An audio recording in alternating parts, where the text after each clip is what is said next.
বেশি চিন্তিত থাকি। বাট ফোর্স করে ওটা বন্ধ করে রাখলেও সেটা এই যুগের সাথে সে মিশতে পারবে না। সো আমি তাকে চেষ্টা করি যতটুকু মানে মানে কিভাবে বোঝাই, একটা এক্সাম্পল দিয়ে বোঝাই। সো সে টিকটক করতে চায় অথবা এরকম যে অ্যাপগুলোতে এরকম ড্যান্স এবং এসব পারফরমেন্স এগুলো করতে চায়। এখন আমি তো তাকে বোঝাতে পারি না যে এটা তোমার এইজ অ্যাপ্রোপ্রিয়েট না। সো আমি যেটা করি যে তুমি যখন আমার সাথে থাকবে তখন তুমি এগুলো করতে পারবে, কিন্তু এগুলো আমরা কোথাও পোস্ট করবো না। 6 মাসও টিকল না তাহসান ও রোজার বিয়ে। বিয়ের 6 মাস পরেই তাহসান রোজা আলাদা হয়ে গেছেন। সংসার ভাঙার খবর তাহসান খান নিজেই জানিয়েছেন। ভিউয়ার্স, পুরো ভিডিওটি শুরু থেকে শেষ পর্যন্ত দেখে অবশ্যই আপনার মূল্যবান মতামতটি জানিয়ে দিন। গেল বছরের শুরুতেই হঠাৎ বিয়ের খবর দিয়ে আলোচনায় এসেছিলেন জনপ্রিয় গায়ক ও অভিনেতা তাহসান খান। মেকওভার আর্টিস্ট রোজা আহমেদের সঙ্গে নতুন জীবনের সূচনা করেছিলেন তাহসান খান।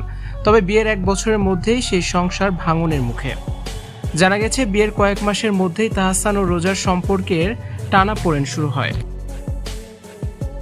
এমনকি 7 মাস ধরেই তারা আলাদা থাকছেন। বিষয়টি এবার আনুষ্ঠানিকভাবে জানিয়েছেন সঙ্গীত শিল্পী তাহসান খান নিজেই।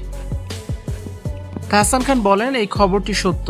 দীর্ঘদিন ধরে অর্থাৎ জুলাইয়ের শেষ থেকে আমরা বিচ্ছিন্ন এবং আলাদা থাকছি। সঠিক সময় এলে তখনই এই বিষয়ে বিস্তারিত বলবো। জানিয়েছেন এই মুহূর্তে ব্যক্তিগত জীবন নিয়ে প্রকাশ্যে কথা বলতে আগ্রহী না তাহসান খান। তাহসান বলেন, ব্যক্তিগত জীবন নিয়ে প্রকাশ্যে কিছু বলতে চাইনি, কিন্তু বিবাহ বার্ষিকী নিয়ে কিছু ভুয়া খবর দেখলাম, সে কারণে বলতে হচ্ছে যে আমরা এখন একসঙ্গে আর থাকছি না।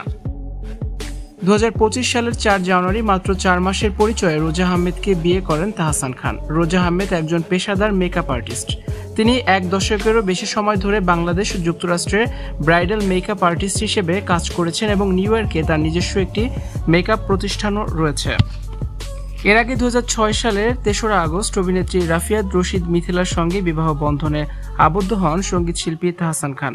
দীর্ঘ 11 বছরের সেই সংসারে ইতি ঘটে 2017 সালে।